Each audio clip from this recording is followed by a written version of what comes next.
ನಮಸ್ಕಾರ. ರಿವ್ಯೂ ಚಾನಲ್ಗೆ ಸ್ವಾಗತ. ನಾನು ಸೌಖ್ಯ ಗಾಂವ್ಕರ್. ಮತ್ತೊಂದು ರಾಷ್ಟ್ರೀಯ ಸಮೀಕ್ಷೆ ಈಗ 2024 ಲೋಕಸಭಾ ಚುನಾವಣೆಯ ಭವಿಷ್ಯವನ್ನು ನೋಡುತ್ತಾ ಇದೆ. ಅದು ಕರ್ನಾಟಕಕ್ಕೆ ಸಂಬಂಧಪಟ್ಟಂತೆ ಸರ್ವೆ ರಿಪೋರ್ಟ್ ಈಗ ಕುತೂಹಲ ಕೆರಳಿಸಿರೋದು. ಈಗಾಗಲೇ ಟೈಮ್ಸ್ ನಾವು ETG ನೋಡಿದ್ದೀವಿ. ಹಾಗೆ ಗ್ಲೋಬಲ್ ಏಜೆನ್ಸಿ ಸರ್ವೆ ರಿಪೋರ್ಟ್ ಒಂದು 2024 ಲೋಕಸಭಾ ಚುನಾವಣೆಯ ಭವಿಷ್ಯ ನುಡಿದಿದ್ದಾಗಿದೆ. ಮೊನ್ನೆಯಷ್ಟೇ ಪ್ರಶಾಂತ್ ಕಿಶೋರ್ ಅವರು ತಮ್ಮ ಲೆಕ್ಕಾಚಾರವನ್ನು ಮುಂದಿಟ್ಟರು. ಅದರ ಬೆನ್ನಲ್ಲೇ ಈಗ ಮತ್ತೊಂದು ಏಜೆನ್ಸಿ ಸರ್ವೆ ರಿಪೋರ್ಟ್ ಏನು ಹೇಳ್ತಾ ಇದೆ? ಹಾಗಾದರೆ ಕರ್ನಾಟಕದಲ್ಲಿ 28 ಪೈಕಿ ಯಾರು ಎಷ್ಟು ಗೆಲ್ತಾರೆ ಈ ಹೊತ್ತಿಗೆ ಎಲೆಕ್ಷನ್ ಆದರೆ ಸದ್ಯದ ಟ್ರೆಂಡನ್ನು ಕೊಡ್ತಾ ಇದೆ ಈ ಸರ್ವೆ ರಿಪೋರ್ಟ್. ಒಪಿನಿಯನ್ ಪೋಲ್ ಮಾಹಿತಿ ಮುಂದೆ ಇಡ್ತಾ ಇದ್ದೀವಿ. ಮಿಸ್ ಮಾಡಿದ್ರೆ ನಮ್ಮ ಚಾನಲ್ನ ಸಬ್ಸ್ಕ್ರೈಬ್ ಮಾಡಿ, ಹಾಗೆ ನಿಮ್ಮ ಅಭಿಪ್ರಾಯ ಕಮೆಂಟ್ ಮಾಡಿ ತಿಳಿಸಿ. ಎಸ್ ವೀಕ್ಷಕರೇ, ಇದು ರಿಪಬ್ಲಿಕ್ ಮತ್ತು ಪಿ ಮಾರ್ಕ್ ಸರ್ವೆ. ಯಾವುದೇ ಸರ್ವೆ 100% ಕರೆಕ್ಟ್ ಅಂತ ಹೇಳೋಕೆ ಸಾಧ್ಯವೇ ಇಲ್ಲ. ಪಂಚರಾಜ್ಯ ಚುನಾವಣಾ ಫಲಿತಾಂಶದಲ್ಲೂ ಕೂಡ ಅದು ಉಲ್ಟಾಗಿದೆ. ಆದರೆ ಕೆಲವು ಸರ್ವೆಗಳು 100% ಅಲ್ಲದಿದ್ರು 90% ಕೊಡ್ತಾರೆ. ಪಿ ಮಾರ್ಕ್ ರಿಪಬ್ಲಿಕ್ ಸರ್ವೆ ನೋಡೋದಕ್ಕೆ ಹೋದರೆ 23 ವಿಧಾನಸಭಾ ಚುನಾವಣೆಯಲ್ಲಿ ಕಾಂಗ್ರೆಸ್ ಮುಂದಿರುತ್ತೆ ಅಂತ ಹೇಳಿದರು. 100+ ಸೀಟ್ಸ್ ಕಾಂಗ್ರೆಸ್ ಬರುತ್ತೆ ಅಂತ. ಬಟ್ ಬಹುಮತ ಬರುತ್ತೆ ಅಂತ ಅವರು ಹೇಳಿರಲಿಲ್ಲ. ಕಾಂಗ್ರೆಸ್ ಬಹುಮತಕ್ಕೆ ಸ್ವಲ್ಪ ಕಡಿಮೆ ಸೀಟ್ಸನ್ನು ಪಡ್ಕೊಳ್ಳುತ್ತೆ ಅಂತ ಹೇಳಿದರು. BJP ಇದಕ್ಕಿಂತ ಉತ್ತಮ ಸಾಧನೆ ಮಾಡುತ್ತೆ ಅಂತ. ಸೊ ಅವರು ಪಕ್ಕಾ ರಿಸಲ್ಟ್ ಕೊಡುವಲ್ಲಿ ಫೇಲ್ ಆಗಿದ್ರು ಕಳೆದ ಬಾರಿ. ಈ ಸಲ ಏನು ಹೇಳ್ತಿದ್ದಾರೆ ಲೋಕಸಭಾ ಚುನಾವಣೆಗೆ ಸಂಬಂಧಪಟ್ಟಂತೆ ನೋಡೋಣ. 28 ಪೈಕಿ BJP 25 ಪಡ್ಕೊಂಡಿತ್ತು ಕಳೆದ ಚುನಾವಣೆಯಲ್ಲಿ. ಈ ಸಲ ತುಂಬ ಲಾಸ್ ಆಗಲ್ಲ ಅಂತ ಅವ್ರು ಕೊಡ್ತಿರೋ ನಂಬರ್ಸ್. Vote share ನೋಡ್ಬಿಡೋಣ. ಕಳೆದ ಬಾರಿ 51% ವೋಟ್ ಶೇರ್ ತಗೊಂಡು 25 ಸೀಟ್ಸನ್ನು ಪಡ್ಕೊಂಡಿತ್ತು BJP. ಈ ಸಲ JDSನ ಜೊತೆಗೆ ಹೋಗ್ತಾ ಇದೆ. JDS ಪ್ಲಸ್ BJPಗೆ 54%. ಅಂದರೆ ಕಳೆದ ಬಾರಿಗಿಂತ ತುಂಬ ಏನು ಗೇನ್ ಆಗಲ್ಲ, ಒಂದು 3% ಅಷ್ಟೇ ಗೇನ್ ಆಗೋದು ಅಂತ ಹೇಳ್ತಿದ್ದಾರೆ. ಕಾಂಗ್ರೆಸ್ಗೆ 38% ಆದಷ್ಟು ಮತಗಳಿಕೆ, ಇತರೆ ಒಂದು 8%. ಹಾಗಾದರೆ ಸೀಟ್ಸ್ ನೋಡೋಕೆ ಹೋದ್ರೆ, ಸೀಟ್ ಶೇರ್ ನೋಡೋದಕ್ಕೆ ಹೋದರೆ BJP ಪ್ಲಸ್ JDS ಎರಡೂ ಸೇರಿ 22ರಿಂದ 25. ಇತ್ತೀಚೆಗೆ ಹೊರಬಿದ್ದಂಥ ಟೈಮ್ಸ್ ನಾವು ETG ಕೂಡ ಬಹುತೇಕ ಇದೇ ನಂಬರ್ಸನ್ನು ಕೊಡ್ತಾ ಇದೆ.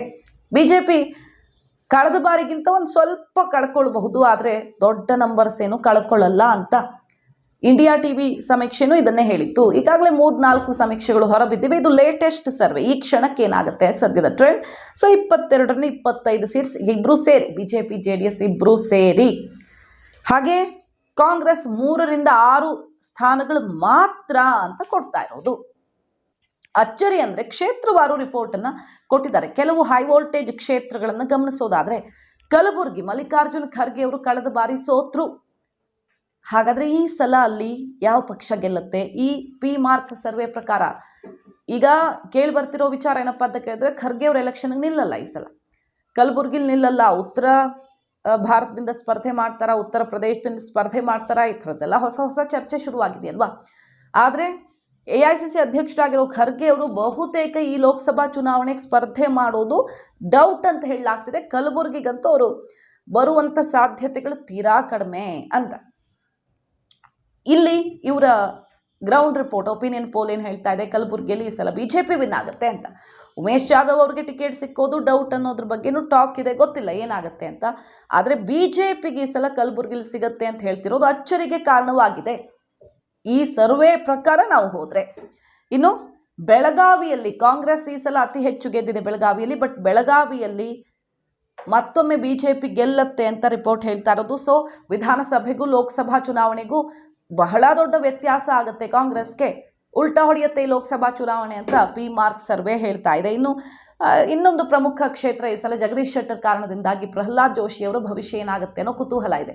ಧಾರವಾಡದಲ್ಲಿ ಆರಾಮಾಗಿ ಗೆದ್ದು ಬರ್ತಾ ಇದ್ರು. ಲಿಂಗಾಯತ ವೋಟ್ಸ್ ಕೂಡ ಈಸಿಯಾಗಿ ಬರ್ತಿತ್ತು ಪ್ರಹ್ಲಾದ್ ಜೋಶಿ ಅವರಿಗೆ. ಈ ಸಲ ತಿರುಗಿ ಬಿದ್ದಿದ್ದಾರಲ್ಲ ಲಿಂಗಾಯತರು. ಶೆಟ್ಟರ್ ಇದನ್ನ ಟಾರ್ಗೆಟ್ ಆಗಿ ತಗೊಂಡಿರೋದು, ಆಪರೇಷನ್ಗಳು ಜೋರಾಗಿರೋದು, ಜೋಶಿ ಅವ್ರನ್ನ ಸೋಲಿಸಬೇಕು ಅಂತ, ಇದೆಲ್ಲ ಕುತೂಹಲ ಇದೆಯಲ್ಲ. ಬಟ್ ಜೋಶಿ ಅವರು ಆರಾಮಾಗಿ ಗೆಲ್ತಾರೆ ಅಂತಿದೆ P mark survey report. So ಕೆಲವು ಪ್ರಮುಖ ಕ್ಷೇತ್ರಗಳಿಗೆ ಸಂಬಂಧಪಟ್ಟಂತೆ ನಾವು ನೋಡಿದ್ರೆ ಕಳೆದ ಬಾರಿಗಿಂತ ಕಾಂಗ್ರೆಸ್ಗೆ ಹೆಚ್ಚು ವ್ಯತ್ಯಾಸ ಆಗಲ್ಲ ಅಂತ ಹೇಳ್ತಿರೋದು ಈ ಮೂಲಕ. 22ರಿಂದ 25 ಅನ್ನೋದು ಈ ಲೇಟೆಸ್ಟ್ ಸರ್ವೆ ರಿಪೋರ್ಟ್. ಕಾದ್ ನೋಡೋಣ ಈಗ ಉಳಿದಿರುವಂತಹ ಸಮಯದಲ್ಲಿ ಯಾರು ಗೇಮ್ ಚೇಂಜ್ ಮಾಡ್ತಾರೆ. ಮುಸಲ್ಮಾನ್ ಮತಗಳ ಧ್ರುವೀಕರಣಕ್ಕೆ ಕಾಂಗ್ರೆಸ್ ಭರ್ಜರಿ ಪ್ಲಾನ್ ಅನ್ನ ಹೆಣಿತಾ ಇದೆ. ವಿಧಾನಸಭೆಯಂತೆ ಸಾಲಿಡ್ ಆಗಿ ಕನ್ಸಾಲಿಡೇಟ್ ಆಗಬೇಕು ಮತಗಳು ಅಂತ. ತೆಲಂಗಾಣದಲ್ಲಿ ವರ್ಕೌಟ್ ಆದಂಗೆ ಗ್ಯಾರಂಟಿ ಪಂಚರಾಜ್ಯ ಚುನಾವಣೆಯಲ್ಲಿ ಕೈ ಕೊಡ್ತು. ಈಗೇನಾಗುತ್ತೆ? ಈಗ ಹೊಸ ರೀತಿಯ ಘೋಷಣೆಗಳೇನಾದರೂ ದೇಶವ್ಯಾಪಿ ಭರ್ಜರಿಯಾಗಿ ಮೊಳಗಿದ್ರೆ ಅದರ ಎಫೆಕ್ಟ್ ಆಗುತ್ತಾ? ಇದನ್ನೆಲ್ಲ ವೇಟ್ ಮಾಡಿ ನೋಡ್ಬೇಕು. ಕರ್ನಾಟಕದಲ್ಲಿ ಹಿಂದಿನ ಚುನಾವಣೆಗಳ ಎಕ್ಸಾಂಪಲ್ ತಗೊಂಡ್ರೆ ಈ ಥರ ಆಗಿರೋದಿದೆ. ವಿಧಾನಸಭಾ ಚುನಾವಣೆಯಲ್ಲಿ ಕಾಂಗ್ರೆಸ್ ಭರ್ಜರಿಯಾಗಿ ಪರ್ಫಾರ್ಮ್ ಮಾಡಿದಾಗಲೂ ಕೂಡ ಬಿಜೆಪಿ ಲೋಕಸಭೆಯಲ್ಲಿ ಬಾಚಿಕೊಂಡಿದೆ. ಸೊ ಈ ಚುನಾವಣೆಯಲ್ಲಿ ಅದು ರಿಪೀಟ್ ಆಗುತ್ತಾ? ಕಾದ್ ನೋಡ್ಬೇಕು. ಮಾಹಿತಿ ನಿಮ್ಗೆ ಇಷ್ಟ ಆಗಿದ್ರೆ ಮಿಸ್ ಮಾಡಿದ್ರೆ ನಮ್ಮ ಚಾನಲ್ನ ಸಬ್ಸ್ಕ್ರೈಬ್ ಮಾಡಿ, ಹಾಗೆ ನಿಮ್ಮ ಅಭಿಪ್ರಾಯ ಕಮೆಂಟ್ ಮಾಡಿ ತಿಳಿಸಿ. Thank you.